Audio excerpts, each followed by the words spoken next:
Señoras y señores, muy buenas noches, bienvenidos a una nueva edición de Galicia Opina. Se cumplen 6 meses del gobierno de Mariano Rajoy y está claro que la primera batalla la ha ganado el presidente del gobierno en Bruselas. El pulso político de Italia y España a la rígida política de la alemana Angela Merkel supone una renovación del compromiso europeo, pero también implica un mayor control desde Bruselas de las políticas económicas de los Estados miembros. Para analizar las consecuencias de esta cumbre y el futuro inmediato de los 27, está hoy con nosotros un hombre que conoce muy bien los entresijos del Berlaymont, sus pasillos del emblemático edificio de la Comisión de Bruselas y los intereses que mueven los hilos de la Unión. Don Enrique López Veiga, muy buenas noches, bienvenido. Gracias por aceptar nuestra invitación y hacer un huequito en su agenda. Un placer, muchas gracias a ustedes. Y como siempre me acompañan también 4 profesionales del mundo de la comunicación y el periodismo. Al lado del senador López Veiga está la periodista Ana Peón. ¿Qué tal, Ana? Muy buenas noches. Buenas noches. En el otro extremo de la mesa contamos con la presencia una noche más de Arturo Maneiro, presidente de la Asociación de Periodistas de Galicia. Buenas noches, Arturo. Muy buenas noches. María Méndez, una colaboradora habitual ya de este plató, de este programa. ¿Qué tal, María? Estupendamente, gracias. Y finalmente, Luis Villamor ya se ha convertido también en un habitual colaborador de este programa. ¿No es así, Luis? Bueno, ¿qué tal? Señor López Veiga, usted es biólogo de profesión. Entró por oposición en el año 87, si no me confundo, a la Comisión Europea, ha trabajado en la Dirección General de Pesca, en la Dirección General de Competencia, en el Parlamento Europeo y, por supuesto, también una trayectoria importante, decisiva, al lado de Manuel Fraga en la Consellería de Pesca de la Xunta de Galicia. Acaba de ser nombrado senador autonómico por Galicia, creo que acaba de tomar posesión hace unos pocos días. ¿Está contento de haber vuelto a la política? ¿La echaba de menos? Aún no lo sé, no lo sé. Yo sé que no me pude negar a una oferta que me hizo el presidente Feijóo, una petición que me hizo con la trayectoria que yo tengo de estar al servicio de la política. Es un servicio que no es una profesión. Pues era complicado no acceder a esto, que por otra parte es un gran honor, porque claro, ser senador por la comunidad autónoma, caramba, eso parecería hasta soberbio, ¿no?, rechazarlo. ¿Soberbio? ¿Por qué? Soberbio, de un acto de soberbia. Y vamos, no hay que dar. Acaba usted de volver hoy mismo de Sevilla, donde estuvo sí. Ayer en esa directiva del Partido Popular. Allí el jefe de gobierno ha hecho un poco balance de estos 6 primeros meses de gobierno. Corríjame si usted no comparte la misma opinión. A mí me da la impresión de que quizá nunca un jefe de gobierno estuvo tan condicionado por las políticas que vienen de Bruselas y por las decisiones que se toman allí, ¿no le parece? Vamos a ver, nunca hemos tenido una crisis, yo no la he conocido en toda mi vida, una crisis del tamaño de esta, ¿no?, y de la extensión de esta, que además se añade otra crisis propiamente nuestra, porque no hemos sabido detectar a tiempo pues la burbuja del sector inmobiliario y otras muchas cosas, no hemos sabido apreciar lo fácil que es gastar de más, aquello de algún ilustre representante de gobiernos pasados que decía el dinero público no es de nadie. Eso es una barbaridad que lleva a este tipo de dispendios, ¿no? En fin, aquellos gastos que se hicieron de los 400 euros famosos, que tampoco tenía mucha razón de ser, ni nadie los solicitó. Gastar se gasta rapidísimo, lo malo después es devolverlo, y eso tanto a nivel de las finanzas públicas como de las economías domésticas, que no es muy distinta a la filosofía. O sea, es que tampoco es la economía una ciencia, bueno, no sé si es una ciencia, la mejor economía, como decía alguien, no me acuerdo quién, que es la economía forense, ¿no?, cuando uno analiza las cosas después de que han sucedido. No es una ciencia exacta, y yo creo que básicamente es aplicación del sentido común, y aquí ha fallado mucho. ¿Usted cree que, bueno, la semana pasada Mariano Rajoy participó en esta cumbre, una cumbre muy, muy importante, la de Bruselas? ¿Cuál es su valoración? ¿Usted cree que ha salido reforzado como líder del gobierno español o que, por el contrario, también es posible una lectura de pérdida de soberanía nacional? Vamos a ver, la propia construcción de la Unión Europea implica pérdida de soberanía, y cada vez que decimos más Europa, lógicamente hay que ceder más soberanía. Si es que lo que nos estamos planteando en España es un disparate, o sea, es trocear el espacio económico, el espacio jurídico, es justo al revés de lo que hay que hacer si se quiere tener una economía eficiente, ¿no? Es normal que perdamos soberanía y es normal que perdamos más. De hecho, el euro ya se había dicho, o sea, era sabido que el euro había nacido, pero que no había nacido con todas las armas económicas que deben de acompañar una moneda única. O sea, hay que tener un banco soberano, como la Reserva Federal, como era el Banco Español, los bancos nacionales, que tienen potestad para emitir moneda, incluso para monetarizar deudas, que puede ser, ¿no? Porque hay veces en que yo creo que hay muchas cosas, pero también hay una contracción de la masa monetaria, y eso, desde el punto de vista de los monetaristas, eso tiene consecuencias, eso produce estrangulamiento de la economía. Tal y como está estructurada la unión monetaria, no hay flexibilidad para hacer estas cosas ni potestad. Y esto hay que desarrollarlo, pero esto implica, lógicamente, transferir poder al Banco Central Europeo, y además un poder que tiene que ser hasta cierto punto tan independiente como tiene que ser la Reserva Federal americana. Yo creo que esto es obvio, el que lo vea de otra manera no sabe en qué mundo está. Hoy pues el propiciar un Estado, un mini Estado, o secesiones de Estados minúsculos es no tener los pies en la tierra, ¿no? Hay que ir a esto, ¿no? A integrarse más y a saberse desenvolver en un mundo. ¿Que cómo lo ha hecho el presidente? Yo creo que lo ha hecho bien. Y yo le conozco bien, le conozco bien personalmente, pero también de sufrimiento. Es decir, hemos cosufrido el Prestige y sé cómo es. Es una persona que los españoles, sobre todo, claro, cuando no se acostumbran a que los gallegos pues somos menos dados al aspaviento y a la teatralidad, ¿no? Es un hombre muy sobrio en palabras, ¿no? Lo cual no quiere decir que no sepa muy bien lo que tiene que hacer. Es un hombre muy firme, ¿eh? No se suele poner nervioso ante unas situaciones muy complicadas, cosa que es bueno en un líder, y luego además tiene la humildad de decir lo que dijo, que es muy inteligente. No salió de allí echando músculo y decimos torcido, porque tampoco es así. O sea, realmente yo creo que el proceso de decisión en la Unión Europea es un proceso de codecisión, o sea, al final la gente la logras convencer de que si a ti te va mal, a los demás les puede ir muy mal. De todas maneras, efectivamente, no salió haciendo aspavientos de una supuesta victoria. No. Muchos interpretaron esto como un detalle hacia Merkel para que no se sintiera víctima de un pacto entre Italia y España y con el apoyo del socialista François Hollande, ¿no? Pero de todas maneras... Algo de eso puede haber. O sea, quiere decir que cuando se defiende una postura hay que buscar alianzas y hay que convencer, y a veces hay que hacer presiones, pero lo que no se puede hacer es alarde de eso, ¿no? O sea, al final todo el mundo tiene que salvar la cara porque no es bueno. De todas maneras, estamos acostumbrados los ciudadanos a que sean los alemanes, los franceses, los holandeses, los que vayan dictando o marcando el camino.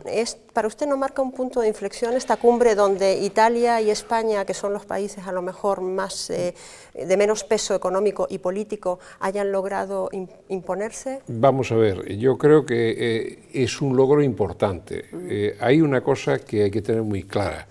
La Unión Europea no se concibe, nunca anda sin el eje franco-alemán, no puede andar, es imposible. O sea, hay que procurar que esa alianza marche bien.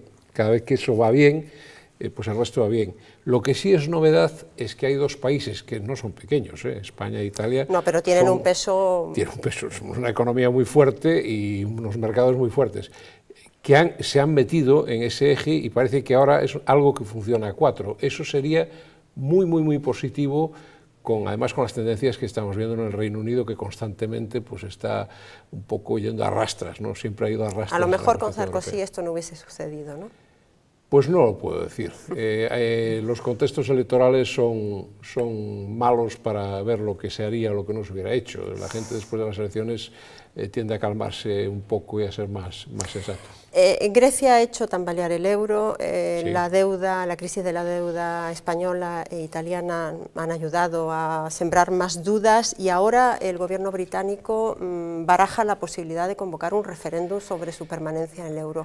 Usted, a pesar de esta situación y de esa noticia que a lo mejor ha pasado un poquito desapercibida, ¿no?, por el otro éxito de la cumbre, ¿no le produce un poco de miedo? Desasosiego, sí. Miedo, no, porque vamos a ver, los británicos son gente muy pragmática, ¿eh? No son europeístas. Es que hay veces, yo he tenido ocasión, estando pues, en el Parlamento Europeo, de encontrarme pues, con William Hague. Aquello, o sea, lo que pensaba era una cosa, desde el punto de vista español, era un verdadero dislate en cuanto a su visión de Europa, ¿no? O sea, que siempre hay un sector, sobre todo en el Partido Conservador, pues que es muy eurófobo, ¿no? Y que todavía tienen un poco el sueño de, o sea, han perdido el imperio hace poco, ¿no? Y todavía no, es que no se trata de nada grave, es que no han tenido tiempo histórico para digerir.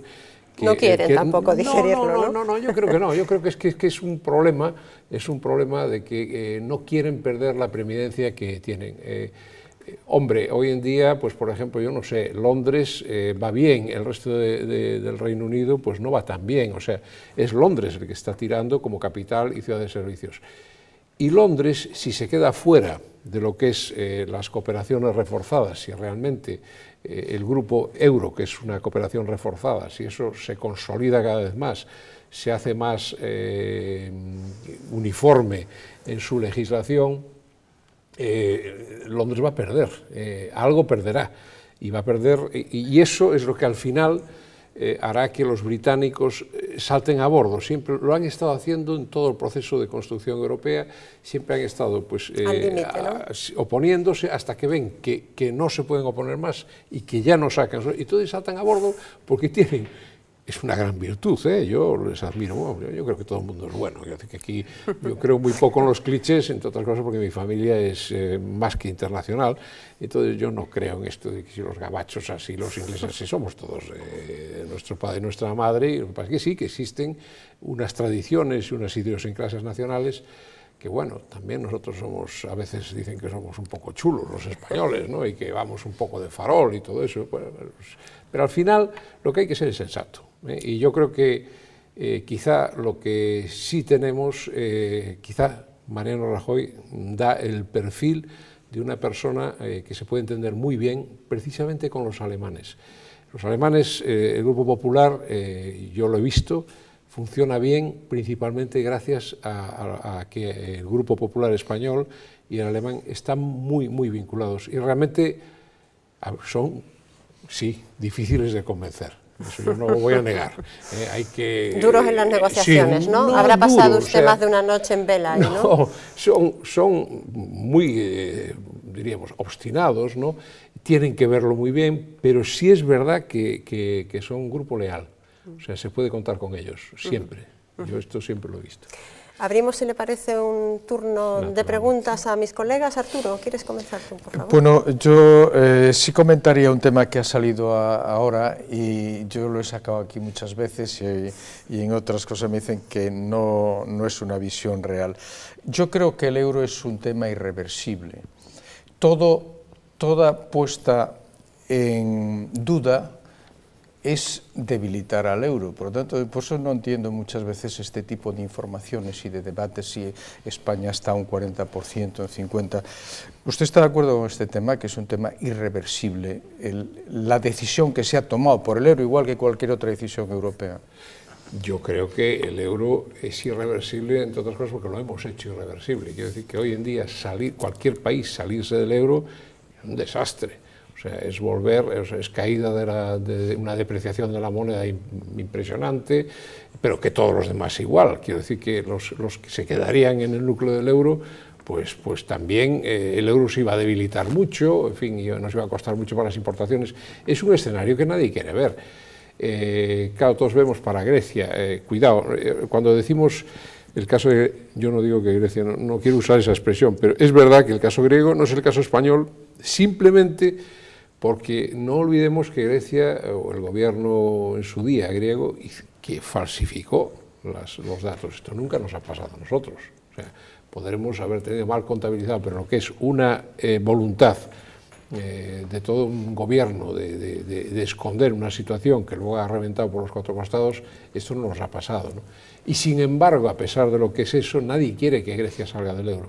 Y yo creo que hasta el final los propios griegos se han dado cuenta de que salir del euro, pues sí, vuelven al dracma, efectivamente, pueden imprimir moneda, pueden monetarizar deuda, pueden hacer muchísimas cosas, pero ¿cuánto les iba a valer el dracma?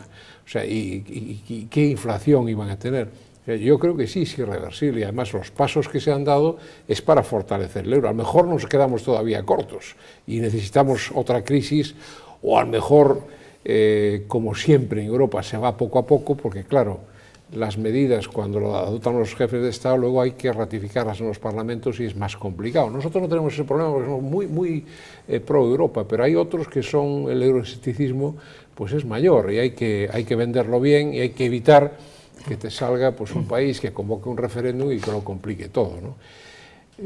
Holanda y Finlandia, que se desmarcan un poco. Bueno, Holanda y Finlandia son economías pequeñas, a pesar de todos los pesares, o sea, no hay que sobrevalorar un poquito esto. Holanda pues es un país que está con un gobierno un poco en transición, no es definitivo y tiene todavía mucho que solucionar dentro, ¿no? Pero bueno, mientras no dude Francia y Alemania, normalmente no suele haber problema. O sea, al final algo habrá alguna garantía habrá que dar, algunas medidas específicas habrá que adoptar, pero yo no me preocuparía por eso. De más, me hubiera gustado que no hubiera dudas, pero bueno, eso. Sí, yo me permito venir un poco más al terreno doméstico y aprovechando su condición de recién nombrado senador por la comunidad autónoma, también conociendo su parecer, que ya ha dicho que sí es favorable, por supuesto, al mantenimiento de la institución, como no iba a ser de otra forma. De todas formas, ¿usted cree que esa institución que tiene 260 senadores en estos momentos, 3.500 millones de euros de presupuesto para su funcionamiento, y, por supuesto, usted también estará de acuerdo que socialmente es una institución que, digamos, en estos momentos es prácticamente, digamos, desechable? ¿Usted no cree que al menos tendría que tener una reforma, ser revertida o tener algún tipo de modificación? Lo digo para adaptarse a los nuevos tiempos, ¿no? Porque, claro, la crisis también lo requiere. Sí, o sea, sí es rotundo. Vamos a ver, en España somos especialistas en tratar a patadas nuestras propias instituciones, ¿verdad? Pero muy especialistas. Yo siempre digo que soy, entre otras muchas condiciones que tengo, soy holandés consorte, o sea, conozco muy bien Holanda y allí han tenido sus problemas también en la Casa Real y todo esto. No arremeten como arremetemos nosotros, ni contra su clase política, ni contra sus instituciones, todo esto. El Senado sí que necesita una reforma, pero yo me voy a hacer, vamos, yo hago mío lo que decía don Manuel. O sea, el Senado yo creo que ha de transformarse primero, en Cámara de primera lectura, es decir, donde se decidan leyes, no como ahora, que prácticamente... claro, hombre, no, es algo más que consultivo, pero sí, en un país, desde luego, los países... que como España, sobre todo los que son de tipo federal, siempre necesitan una segunda cámara que refleje un poco el balance territorial, no el poblacional, eso es para el Congreso, pero el territorial sí. Eso por supuesto. Y que todo hay que revisarlo, que todo el gasto público, pero todo de quilla a perilla, el gasto público y el gasto privado, porque claro, le estamos dando mucha brasa a las administraciones, pero bueno, lo que estamos viendo en el sector bancario, al final... todo sale del bolsillo de los contribuyentes y hay quien se lo ha llevado de una manera caliente que es impresionante. De las cajas de ahorro, más bien. Bueno, ¿no? pues por ejemplo, y ha de haber bastantes más cosas. Yo no diría que estuvieran tan politizadas, más bien estuvieron en manos de tecnócratas, curiosamente. Pero bueno, yo quiero decir que sí hay que hacer esa reforma. Yo esto es de las primeras cosas que pregunté. Y sí se está haciendo una ponencia para la reforma del Senado y que va en esa línea. Y además parece que hay una voluntad, por lo menos del Gobierno, de aceptar esto, ¿no? Hay una ponencia que está funcionando ya para esta reforma. y creo que va en esta dirección, porque es lo que va a proponer el Senado. ¿Eso qué quiere decir? Hombre, pues que eso te permite también descargar más el gasto de las autonomías. Quiero decir que cuando tienes una Cámara de Representación Territorial, pues puedes obviar otras muchas instituciones que pueden estar en las autonomías, que generan gasto y que vienen a ser redundantes, ¿no? Por ejemplo, los temas de financiación de las autonomías, pues probablemente hay que discutirlas en el Senado y no en un órgano que no institucionalmente, que es el ministro con los conselleiros de turno, no parece ser la mejor cosa, o aquella cosa la conferencia de presidentes. Con un Senado potente hay muchas de esas cosas que pueden ser, y a lo mejor pues sería bueno que los propios presidentes fueran miembros. Yo no lo sé, yo no soy un experto en ese tipo de cosas, pero que hay que reformarlo, sí, pero que hay que reformar toda la administración pública sin miedo. Los alemanes lo han hecho. Hay competencias que hemos asumido un poco porque había unas carencias, pero que son caras para las autonomías, no logran economías de escala, y yo creo que no es bueno tampoco esta carrera a cada vez más autonomía, porque llegaremos a un nivel de gasto superfluo y de incompetencia, al fin, incompetencia en el sentido de que se pierde la eficacia de los organismos. Entonces yo creo que sí, es el momento además, con esta crisis, y el sector hai que adelgazarlo por todas partes. Luís, por favor. Ao fío do que está a comentar, precisamente Manuel Fraga falaba de que non houbera dous enxeñeiros para o mesmo pino, non, para evitar duplicidades. Acordo que poñes a metáfora ou ese exemplo comúnmente, non? É partidario dunha reforma ou dun impulso federal, digamos, darlle ao modelo territorial un impulso federal no sentido de alemán tamén, da Cámara, onde hai menos senadores, se cadra en Alemania, e se cadra moita máis eficacia. Ese sentido, digamos, de Cámara de Representación Territorial iría por aí? Eu non son un experto en isto, pero sí, a mí non me desagrada eso, quer dizer, federal, chamémoslle como lle chamemos, porque nós temos moitas máis competencias que moitos estados federais, non, nas autonomías. A mí non me parece mal unha reducción, a mellor necesitamos unha reducción, non sei, a mellor pois unha reducción no Senado, a mellor necesitamos aumentar ou rebalancear un pouco o voto no Congreso para que reflexe dunha maneira mellor o que é a poboación, non? Porque agora pois hai grupos que están sobre-representados e que ademais dá moita lata, porque realmente pois, con un porcentaxe de votos moi pequeno son decisivos, cando non debe de ser así, verdad? E despois parar un pouco esta cousa de construir, o Estado xa está construído, temos que poñerlle o tellado e terminar, porque senón vamos a estar sempre construindo España. Estados Unidos é un Estado federal, ninguén dos estados está en que hai que lograr máis competencias, máis descentralización, eso non é así. Con moitas diferencias, porque non hai pena de morte, noutros hai un horario, outros non. Pero o Estado está feito e non se cuestiona.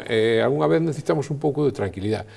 Que hai que facer unha reforma, home, hai concellos que son moi pequenos, que non son capaces de afrontar os servicios, pois habrá que buscar unha vía mellor. Pois a fusión de, pois sí, volvo a decir, Holanda fixe unha fusión de municipios históricos, moitos deles, moito máis históricos dos que aquí, as famosas 11 cidades frisonas, a grande parte delas xa están fundidas todas, e aquí ali non pasou nada, ninguén se arrancou, e ali tamén hai feito diferencial e todas as cousas, porque tamén están os frisóns que falan a súa lingua e son tan diferenciais como outros moitos, non? Esas cousas, sentido común. Bueno, sentido federal, por tanto. Sentido común, federal, pero federal, cuidado. Comúnmente federal. Federal, pero para que o Estado federal sea moi forte. E eficaz. Eficaz. Eu non creo nun Estado federal feble. O sea, decir, non é unha confederación, eso non. Tem que ser un Estado, decir, bueno, as competencias do Estado, pois son do Estado, punto. Eso de andar sempre devolvendo. Pero aí entraríamos no tema o problema da recentralización tamén. A mí non me molesta a recentralización, por exemplo, incluso, por exemplo, o salvamento marítimo. O salvamento marítimo realmente está moito mellor centralizado, porque isto é carísimo, o sea, manter un servicio autonómico, pero se é para ben, é dicir, é para ter un servicio máis eficaz e aforrar cartos. Por que non o imos facer? Pero quen ten que decidirlo? O povo, a democracia. Temos que todos parece que hoxe en día está un pouco a opinión pública un pouco madura para eso, seña que hai moita xente que pensa iso. Eu creo que é o momento, plantexando as cousas ben, con calma, con sosiego, ¿verdad?, con sentido común, explicando.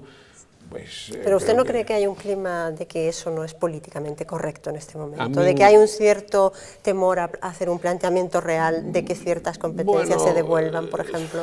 Bueno, pero a mí non me parece políticamente... Eso de políticamente incorrecto tamén hai unha cousa que detesto. Eu creo que estamos aquí os que estamos elegidos para decir o que pensamos, un pouco reflexar o que a xente pensa. Eu entendo que a xente pensa... Eso es lo que espera el ciudadano, claro, desde luego. Pues si todos sabemos que eso es así, que políticamente incorrecto, ni que tarabelos de gaita, como decía miña boa. Ana, por favor. Buenas noches. Yo quería plantearle dos cuestiones. La primera, respecto a los comisarios de la Unión Europea. Usted trabajó durante muchos años en Europa, conoce los usos y costumbres de las instituciones europeas. Durante años, por lo menos la referencia que teníamos aquí en España, es que los comisarios europeos no interferían en la política interna de los países que les nombraban. Entonces quería preguntarle qué le parece la actitud del comisario Almunia, que todos los días interfiere y además parece que negativamente con la política interior española. Y otro segundo tema, bueno, usted en el 2006 participó en un proceso para la sucesión de Fraga, compitiendo con el señor Núñez Feijóo, con José Manuel Barreiro, con el señor Cuiña. Fue un proceso abierto, transparente, limpio, digamos que para mucha gente fue ejemplar. Sí, sí. Entonces, después de ese proceso, ¿a usted no le molesta que haya partidos como el PSOE, el señor Pachi Vázquez, que pretendan dar lecciones de democracia cuando ellos mismos no se atreven a convocar unas primarias? Pues vamos a ver. No se parecen en nada las preguntas. A ver, efectivamente la comisión debe de ser muy prudente y todos los comisarios, sean españoles o sean luxemburgueses, tienen que tener mucho cuidado en las expresiones que usan.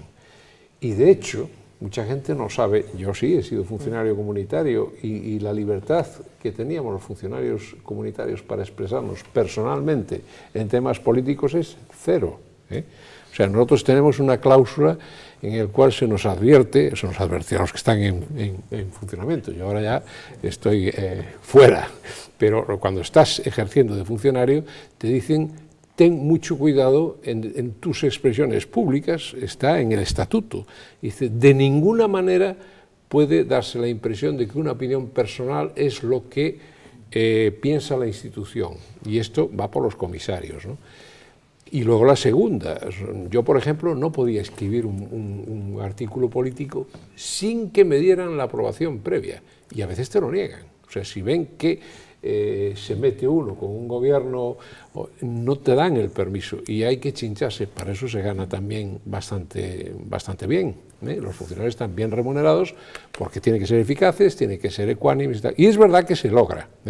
Entonces, sí se requiere prudencia, o sea, decir pues lo que ha dicho, por ejemplo, de las preferentes, pero qué tontería es esta de que decir lo que tiene que hacer un gobierno si debe de resolverlo, pues sí, es una tontería, la diga el señor Almunia o lo diga cualquier otro comisario, es gratuito, no debe de decirlo. Pero bueno, en fin, espero que la sensatez... Pero claro, es que tiene temas económicos que además luego todas esas cosas pueden tener una repercusión incluso en la bolsa, en la prima de riesgo, y eso hace mucho daño, porque hoy en día cualquier subida de la prima de riesgo nos cuesta carísimo, con lo que nos está costando financiarnos. Entonces, la prudencia es eso.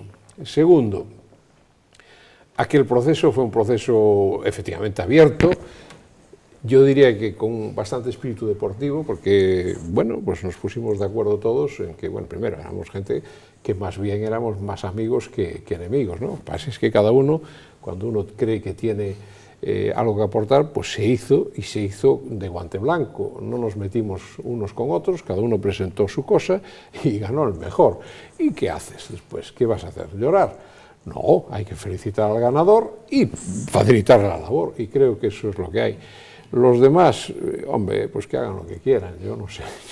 Nosotros hemos hecho lo que creímos que era bueno en ese momento, hubo además incluso bastantes documentos de reflexión, que yo creo que al final tuvieron su repercusión, porque, hombre, a mí me ha ganado don Alberto Núñez, pero es que luego yo tengo un montón de consejeros actuales que han trabajado conmigo, y para mí eso es un orgullo enorme. O Es decir, que es personas que han sido tus colaboradores, ver que ahora... Es un reconocimiento a su trabajo. Claro, y a su aparte criterio, de eso, ¿no? hombre, además la satisfacción que las personas que se han formado contigo, de alguna manera, que ahora ya son mejores que tú, pues hombre, eso es como cuando un padre ve progresar a un hijo, ¿no? Una cosa así, eso es muy bonito. María, creo que quiere hacerle otra pregunta.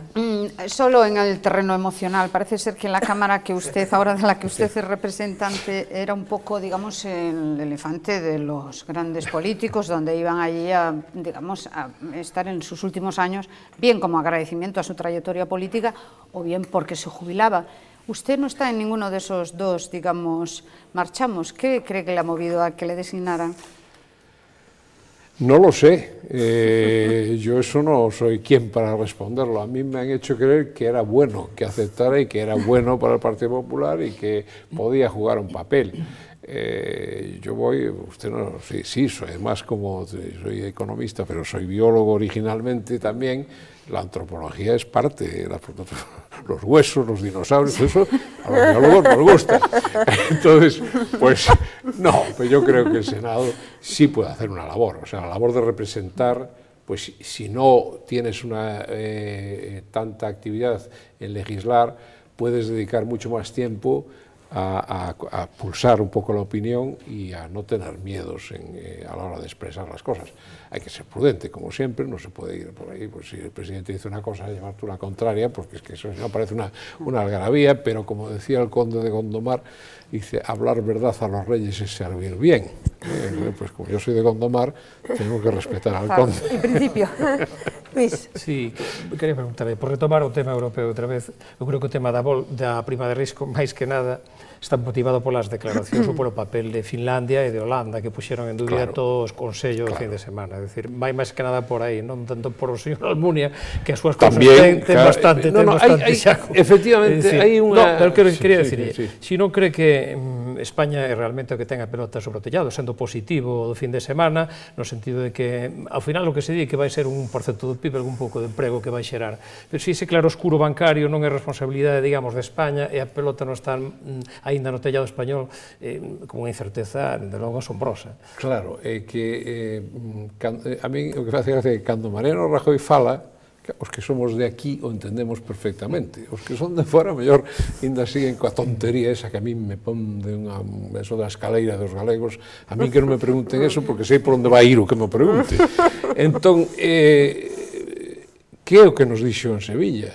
Que queda moito máis por facer. Claro que temos que seguir nas reformas, que é dificilísimo doblegar o déficit, dificilísimo. Estamos vendo que, bueno, pues sí, hai un síntoma positivo, tira para diante, que isto non, bueno, está ben, estamos en xulio, encantados, o gallá isto vai adiante, non? Pero claro, todas estas manifestacións de dúbidas, todo eso sobran, deberían de facernos o favor de non falar, si non aportan nada realmente, verdad? Si non se aporta realmente. Outra cousa é falalo no Consello ali dentro, porque hai moito pánico. En estes momentos hai un factor pánico nos mercados que é evidente, en canto hai unha nova que non é tal, ras, a prima de baixo, a ver arriba, Pero que Finlandia e Holanda mesmo están propoñendo máis cousas, están dicindo, nos nesto non queremos ser solidarios, que respondan vostedes co seu patrimonio, mesmo coas divisas, coas reservas de ouro. O que veñan a decir tanto como iso. Sí, pero bueno, eso non quere decir... Claro, pero están dicindo, están actuando sobre a prima de risco. El poder de veto sempre hai, o que pasa é que hai que ser moi prudente, porque a volta da esquina sempre che esperan. Entonces, por eso eu xapó a don Mariano cando sale prudentísimo e tal. Estes non están sendo prudentes. O día de mañán habrá un tema que lles interese e alguén lles vai pasar a receta. Eu creo que son suficientemente pequenos para que sí, é un problema, sí están facendo un daño, pero vamos, supoño que algunha vez esta xente, non por ser holandés ou finlandés ou inglés ou escocés, deixamos de ser tonto, que pasa que a mellor, claro, aquí cando alguén fala en outra lingua parece que está falando, bueno, hai tontos políglotas tamén, Don Enrique, ha sido un placer tenerle aquí con nosotros esta noche, espero que vuelva a menudo por aquí, por este plató. Muchísimas gracias y muy buenas noches. A ustedes, muchas gracias. No se vayan porque hacemos una pequeña pausa de 2 minutos y volvemos con la actualidad del día. Hasta ahora.